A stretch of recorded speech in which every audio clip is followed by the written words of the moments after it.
سلطان محمد غزنوی رحمۃ اللہ علیہ نے رات کے گشت کے دوران ایک شخص کو تندور کے پاس سوتے دیکھا تو اسے اٹھایا اور پوچھا کہ وہ کون ہے۔ اس نے بتایا کہ میں مزدور ہوں، دن بھر مزدوری کرتا ہوں اور رات کو یہاں سو جاتا ہوں۔ سلطان محمود غزنوی رحمۃ اللہ علیہ نے پوچھا، اتنی سردی میں رات کیسے گزرتی ہے؟ کہنے لگا، آدھی رات آپ جیسی گزرتی ہے اور آدھی آپ سے بہتر۔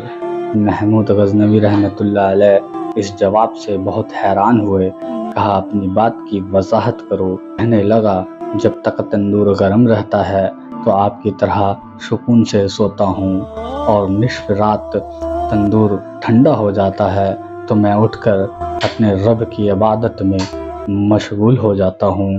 یہ وقت میرا آپ سے بہتر گزرتا ہے۔